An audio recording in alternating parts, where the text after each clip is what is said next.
कार्यक्रम के पुण्यार्जक हैं पिता श्री श्रीपाल शिवलाल शाह, मातोश्री गुणमाला श्रीपाल शाह एवं ज्येष्ठ भ्राता श्री सुदर्शन श्रीपाल शाह की पुण्य स्मृति में श्री धनंजय श्रीपाल शाह, जय श्री धनंजय शाह बारामती, हर्षल सौरभ पुत्र, मनीषा मयूरी स्नुषा, यशस्वी पुत्री, मनीष दामाद, मधुरा रसिका आश्रय, तन्मय आहान। जय जैन बंधु, समीचीन विकल्पों का सम्यक समाधान इस लोकप्रिय कार्यक्रम में मैं आप सभी का स्वागत करता हूँ। मुनि श्री सुप्रभ सागर जी महाराज के पावन मुखारविंद से हम सब लोग समीचीन विकल्पों का सम्यक समाधान सुन रहे हैं। देश विदेश विभिन्न प्रांतों से जो हमें विकल्प प्राप्त हो रहे हैं, उस विकल्प को मुनिषी सुप्रभ सागर जी महाराज एवं मुनिषी प्रणत सागर जी महाराज के माध्यम से हम सब लोग समीचीन विकल्पों का श्रवण कर रहे हैं।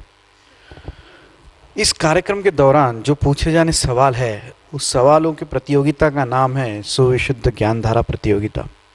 और इस प्रतियोगिता के माध्यम से 3 विजेताओं का चयन किया जाता है और वो 3 विजेताओं को पारितोषिक दिया जाता है।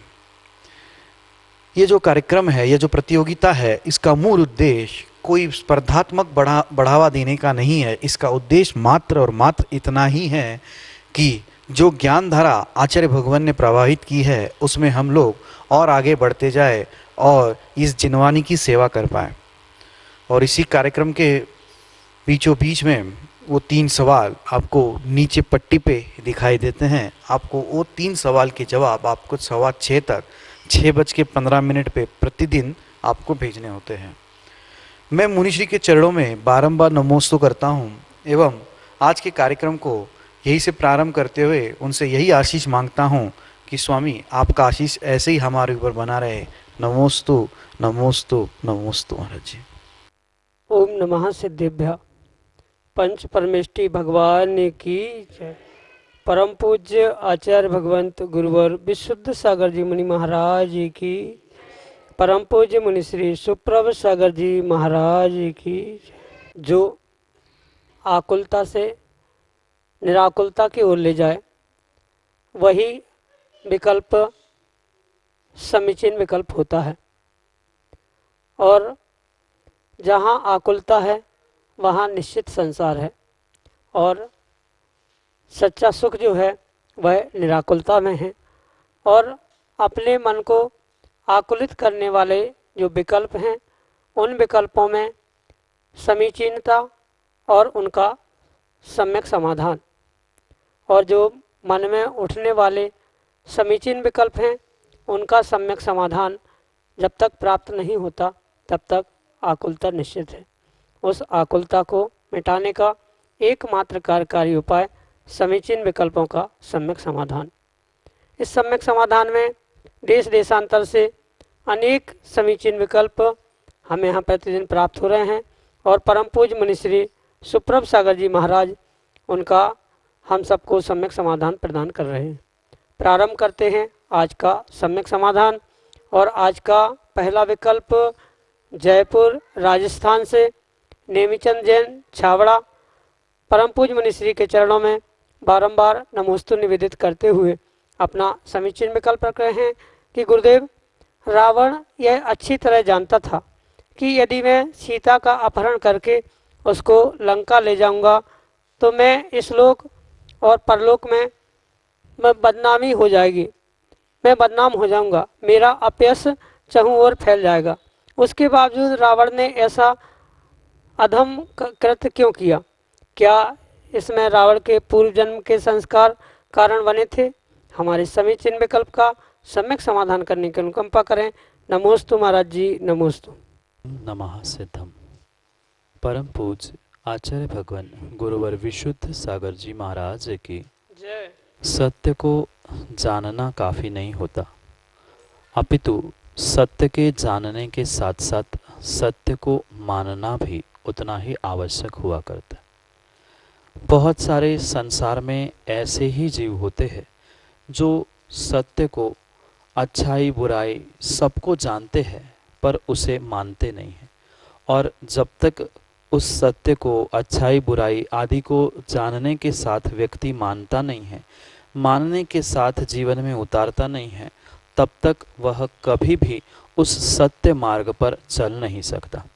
जैसे कि रावण के विषय में आपने प्रश्न पूछा है, उस रावण के साथ भी बिल्कुल यही गलती हो रही थी कि वह परिपूर्ण रूप से ज्ञान को जानता था, सत्य का निर्णय था, मैं गलत कार्य कर रहा हूँ, मैं परस्त्री का अपहरण कर रहा हूँ सीता के निमित्त से, यह सब कुछ जानने के बाद भी जो उसके भीतर की मान कषाय थी, वह मान कषाय उसे मानने नहीं दे रही थी। या ऐसा कह दो, जब तक जीव के पास मान कषाय होती है, तब तक वह सत्य को जानता हुआ भी सत्य को मान नहीं पाता, और जिसने सत्य को माना नहीं है वह सत्य को कभी भी जीवन में उतार नहीं सकता। जबकि रावण परिपूर्ण रूप से बहुत सारे विद्याओं का ज्ञाता था, बहुत ज्ञान के निमित्त से पंडित था, पर फिर भी उस सत्य को जीवन में उतार नहीं पा रहा था, क्योंकि उसके भीतर का अहंकार, उसके भीतर की मान कषाय उसे मानने नहीं दे रही थी। अगर वह मान जाता तो उसका नियम से मान कषाय का भी लोप हो पाता, क्योंकि उस सूत्र को हमें जीवन में उतारना बहुत आवश्यक है, जिसके द्वारा हम सत्य को देखने के बाद, समझने के बाद उस सत्य को जानने के साथ साथ मानना भी सीखे। व्यक्ति इसी कारण से मान नहीं पाता है, क्योंकि वह उस सत्य को जानते हुए मान कषाय के कारण मानता नहीं। इसलिए एक सूत्र हमें अवश्य अपने दिमाग में रखना होगा कि मान जाए सो मान जाए। जो उस सत्य के निमित्त से अपनी मान कषाय भीतर बना के रखता है कि मैं ऐसा, मैं बड़ा, मैं अमुक, इस प्रकार की जब तक मान कषाय बैठी रहेगी, तब तक वह कभी भी सत्य को मान नहीं सकता, और जब तक सत्य को नहीं मानता है तब तक उसकी मान कषाय भी नहीं जा सकती। ये दोनों एक दूसरे के लिए पूरक है। मान जाए सो मान जाए, यानी वह मान कषाय निकल जाए सो वह सत्य को मान जाए, और वह सत्य को मान जाए तो नियम से उसकी मान कषाय भी निकल जाएगी। इसलिए उस सत्य का निर्णय होने के बाद भी मात्र और मात्र भीतर का अहंकार, मान कषाय के कारण ही वह रावण इतना बड़ा घोर पाप कर चुका, और जानते हुए भी उसे छोड़ नहीं पाया। ये सर्वथा पूर्व जन्म के संस्कार नहीं थे, कुछ अंशों में पूर्व जन्म के संस्कार अवश्य थे, पर साथ साथ वर्तमान की वह तीव्र मान कषाय की परिणति थी कि मैं तो विद्याधर हूँ और राम एक भूमि गोचरी है, उसके सामने मैं कैसे झुक जाऊं, इसलिए एक बार मैं उसको जीत लूं, मैं फिर उसको सीता को वापस कर दूंगा। ये निर्णय उसके पास था। वह सत्य को जानता था, पर मान कषाय उसे मानने नहीं दे रही थी। वे पूर्व के कुछ संस्कार और वर्तमान में तीव्र मान कषाय का उदय, इसके निमित्त से वह सत्य जानते हुए भी जीवन में उस सत्य को उतार नहीं पाया। यही आपके लिए सम्यक समाधान।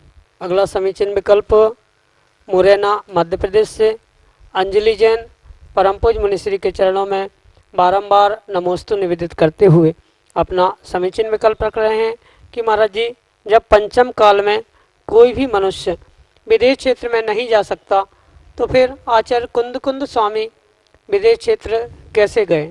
हमारे समीचीन विकल्प का सम्यक समाधान करने की अनुकंपा करें। नमोस्तु महाराज जी, नमोस्तु। हाँ, ये परम सत्य है कि मनुष्य बनकर उस भरत आदि क्षेत्र से विदेह में सर्वथा नहीं पहुंच पाता, पर साथ साथ हमें इस बात का भी ध्यान रखना होगा कि कोई विद्या के बलबूते पर, किसी रिद्धि के निमित्त से कोई निर्ग्रंथ मुनिराज अवश्य ही उस विदेह क्षेत्र में पहुंच सकते हैं। वो कोई मनुष्योत्तर पर्वत के बाद जो निर्मनुष्य क्षेत्र है वह नहीं है, यानी कि जो ढाई द्वीप कहा जाता है वह ढाई द्वीप का क्षेत्र मनुष्य क्षेत्र है, और वहाँ पर मनुष्यों का गमनागमन होना संभव है।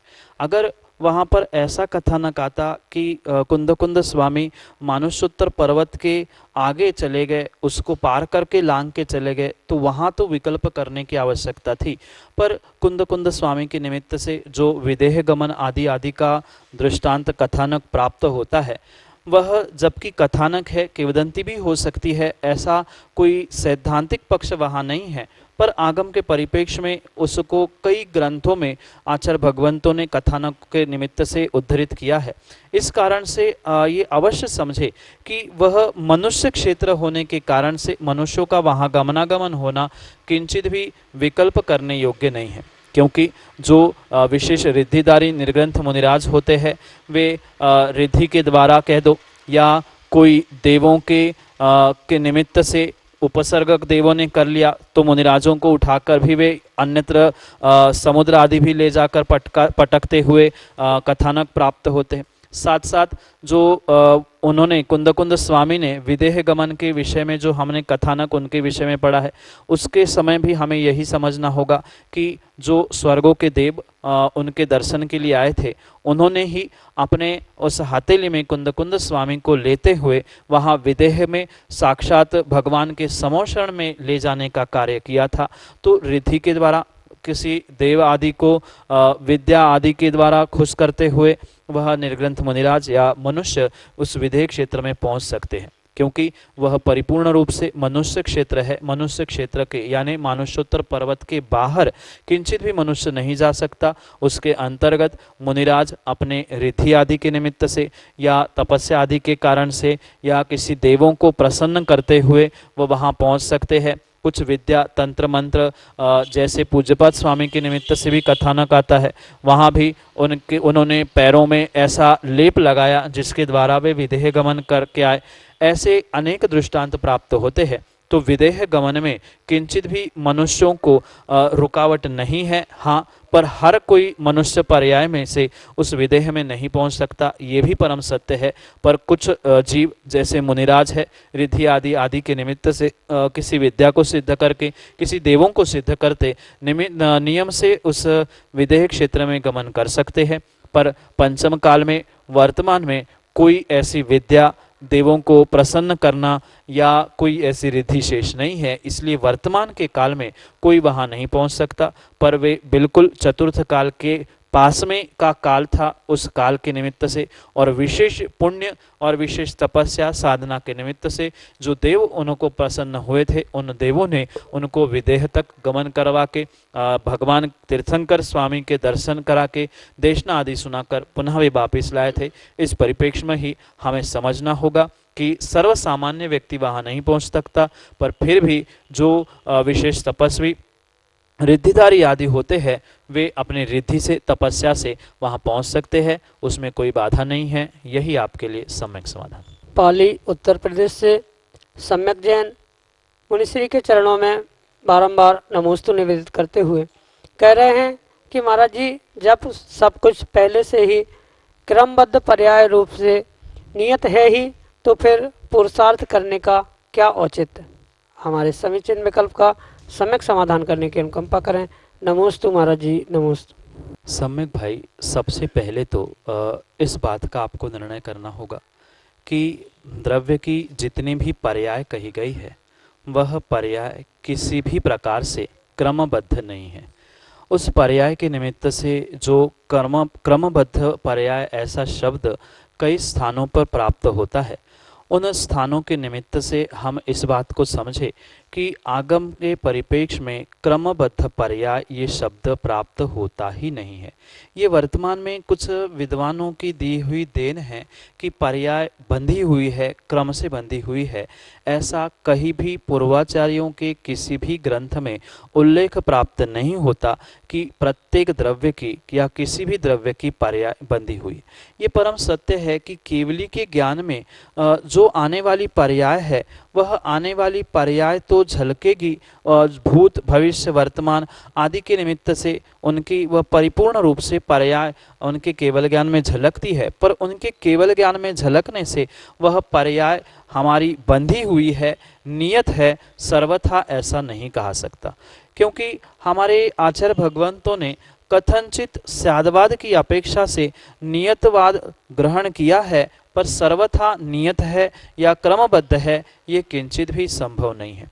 और इसी परिप्रेक्ष्य में हम इस सत्य बात को और अच्छे से समझने का प्रयास करें कि जहाँ पर्यायों का क्रमबद्धपना नियत है ही नहीं है, पक्का है ही नहीं है, तो हमें पुरुषार्थ भी करना बहुत बहुत आवश्यक है।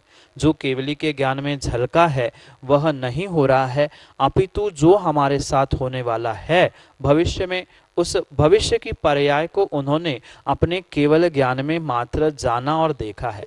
उसका केवल ज्ञान का, उस द्रव्य के और द्रव्य के पर्याय का कोई भी तारतम्य या कोई भी बंधन नहीं है कि उनके केवल ज्ञान में झलका है इसलिए ऐसा हो रहा है, ऐसा सर्वथा नहीं है। इसलिए जो क्रमबद्ध पर्याय और उसके विषय में जो कुछ भी वर्तमान में ऊहापोह है वह ऊहापोह करने योग्य है ही नहीं है, क्योंकि पूर्वाचार्यों ने इस शब्द को ग्रहण नहीं किया। जो भी द्रव्य की पर्याय के विषय में आचार्य भगवंत कहते हैं वहाँ स्पष्ट रूप से कहते हैं वह पर्याय क्रम नियत है, क्रमवर्ती है, क्रम भावी है, पर क्रमबद्ध शब्द का वर्णन कहीं भी किसी भी प्रकार से प्राप्त नहीं होता, क्योंकि प्रत्येक द्रव्य की कोई ना कोई पर्याय प्रत्येक समय में है और वह समय समय पे बदलती है। ये बिल्कुल सत्य है, पर इसका अर्थ ये नहीं है कि वह जो क्रम पर्याय है, जो क्रम भावी पर्याय है, क्रम से होने वाली पर्याय है, वह कहीं किसी में बंधी है, ऐसा नहीं है। क्योंकि अगर ऐसा मानेंगे कि प्रत्येक द्रव्य की पर्याय बंधी हुई है, क्रमबद्ध है, तो हमारे जैन दर्शन का जो मूल सिद्धांत है प्रत्येक द्रव्य की स्वतंत्रता का, वह नष्ट हो जाएगा। इसलिए उस स्वतंत्रता को नष्ट ना होने देने के कारण से उस सिद्धांत को भी समझते हुए हमें पर्याय के विषय में भी समझना होगा। बिना पर्याय के कोई भी द्रव्य रहता ही नहीं है। इस अपेक्षा से तो वह उस पर्याय और द्रव्य का संबंध बंधा हुआ हो सकता है, पर उस पर्याय का द्रव्य में कोई भी क्रम नियत नहीं है, पक्का नहीं है कि ऐसा ही होगा।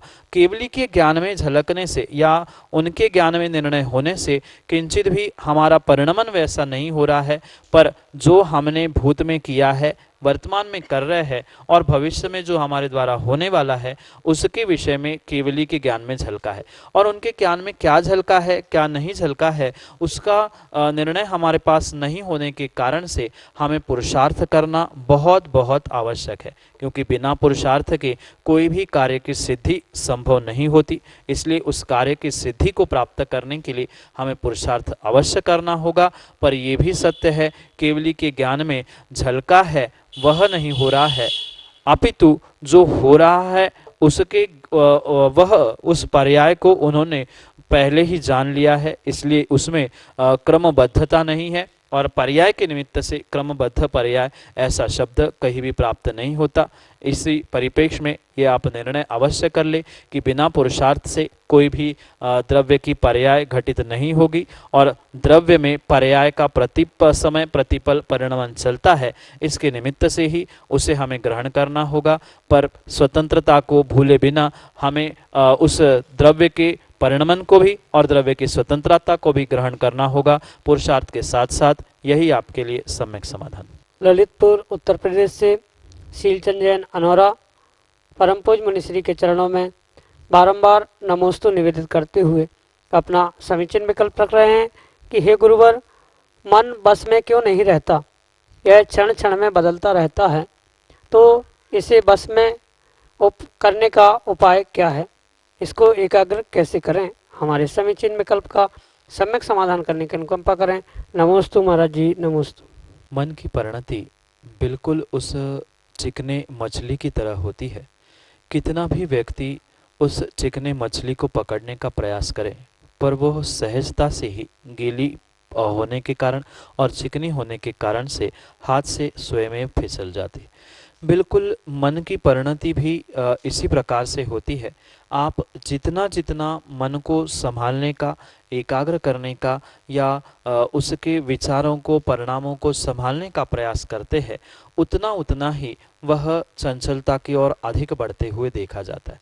क्योंकि ये मन की सहज स्वाभाविक ही परिणति हुआ करती है कि जो मन सहित जीव यानी जो मनुष्य होता है, उसका कहीं ना कहीं अपने मन का, विचारों का, परिणामों का जो परिणमन चल रहा है, उसके निमित्त से वह मन में क्षण क्षण में चंचलता उत्पन्न होती है।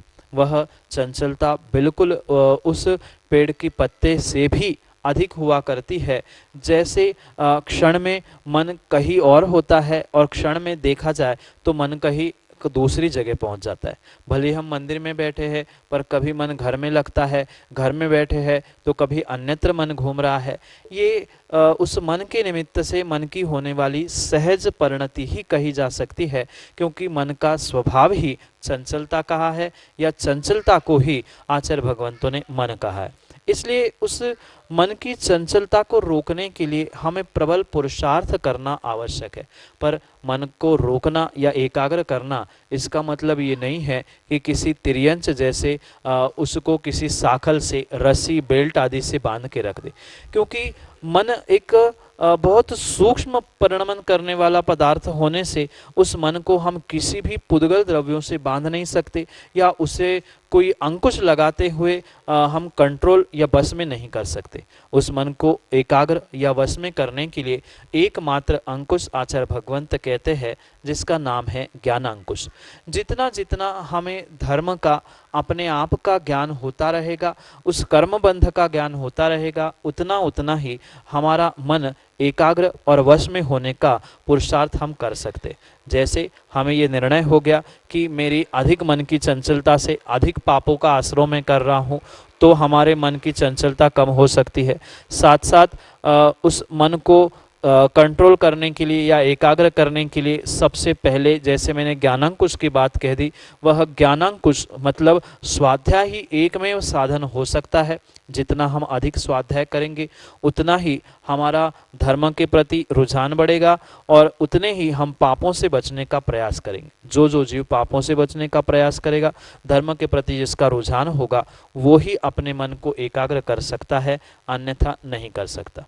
हाँ, कभी कभी ऐसा भी होना संभव है कि स्वाध्याय करते हुए भी मन नहीं लग रहा है, माला फेरते हुए भी मन नहीं लग रहा है, पर इसका अर्थ ये नहीं है कि हम इन कार्यों को छोड़ दें। सतत सतत अभ्यास करने से बहुत सारे कार्य सिद्ध होते हैं। अगर हमने पक्का निर्णय किया है कि हमें अपने मन को वश में करना है, एकाग्र करना है, तो वह हमारे अभ्यास से संभव हो सकता है। अगर अभ्यास नहीं है तो वह भी संभव नहीं होता।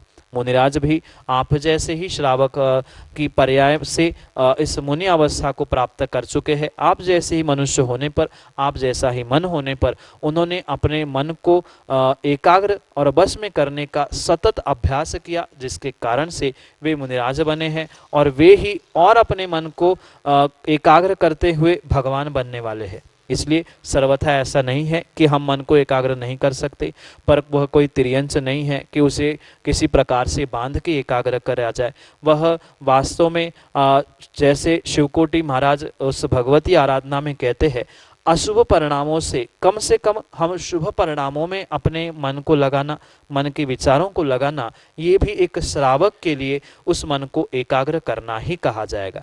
एक ही विषय में यानी शुभ विषय में जो हमारी सतत परिणति चल रही है, वह शुभ उपयोग के निमित्त से, शुभ परिणाम परिणति के निमित्त से उसे भी मन की एकाग्रता कही गई है। इस प्रकार से स्वाध्याय से, हमारे चिंतन से, मनन से या सतत अभ्यास करने से भी, ध्यान आदि क्रियाओं से भी हम मन को एकाग्र करने का प्रयास कर सकते हैं। पर सबसे अधिक आवश्यक मन के एकाग्रता के लिए सतत अभ्यास है। प्रत्येक कार्य में अभ्यास करने से हम उसमें सफल हो सकते हैं। यही आपके लिए सम्यक समाधान। जय जन बंधु, आप हम सभी देख रहे थे इस समीचीन विकल्पों का सम्यक समाधान इस कार्यक्रम को 5:13 पर प्रतिदिन सुप्रभु आज इस YouTube चैनल से प्रसारित होता है। अगर आप इस कार्यक्रम से जुड़ना चाहते हो, अगर आप इस कार्यक्रम से जुड़े हुए सवाल या अपने मन में उठने वाले विकल्पों को शांत करना चाहते हो, तो जो हमारा WhatsApp का नंबर है 8707548811, इस पे अपने समीचीन विकल्प जरूर भेजें। समीचीन विकल्प आप ऑडियो मैसेज या टेक्स्ट मैसेज के माध्यम से हम तक पहुँचा सकते हो।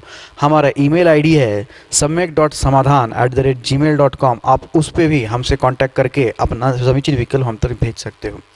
अगर आप घर बैठे अपने संपत्ति को सदुपयोग करना चाहते हो, अगर यह संपत्ति में दान करना चाहते हो, ज्ञान दान में देना चाहते हो, तो आप हमसे ज़रूर संपर्क करें, क्योंकि मुनिश्री के प्रवचन एवं मुनिश्री के जो यह सम्यक समाधान कार्यक्रम आता है, इसके पुण्यार्जक बन के आप पुण्य का लाभ ले सकते हैं घर बैठे बैठे। तो चलो चलते हैं, आज की इस कार्यक्रम को, आज की इस बेला को यहीं पे समाप्त करते हैं और एक चीज़ और बताते हैं, सुप्रभुवत चैनल पे आप अपना सब्सक्रिप्शन जरूर दे दीजिए, सब्सक्राइब करिए सुप्रभुवत चैनल पे एवं उसको लाइक ज़रूर करिए ताकि आपको हर बार जो भी अपलोड होता है उसका आपको नोटिफिकेशन आए। सुविशुद्ध ज्ञान धारा इस प्रतियोगिता के विनर जो होते हैं शाम को 6:45 पे आचार्य भक्ति इस कार्यक्रम का लाइव प्रसारण यूट्यूब चैनल से होता है। उसके बीचों बीच में आपको उसके जो विजेता है, लकी विजेता है, उनका नाम घोषित किया जाता है। तो चलो चलते हैं मोनिशी के चरणों में नमोस्तु करते हुए इस कार्यक्रम को यहीं पे समाप्त करते हैं। नमोस्तु नमोस्तु नमोस्तु। इस कार्यक्रम के पुण्यार्जक हैं पिता श्री श्रीपाल शिवलाल शाह, मातोश्री गुणमाला श्रीपाल शाह एवं ज्येष्ठ भ्राता श्री सुदर्शन श्रीपाल शाह की पुण्य स्मृति में श्री धनंजय श्रीपाल शाह, जय श्री धनंजय शाह बारामती, हर्षल सौरभ पुत्र, मनीषा मयूरी स्नुषा, यशश्री पुत्री, मनीष दामाद, मधुरा रसिका आश्रय तन्मय आहान।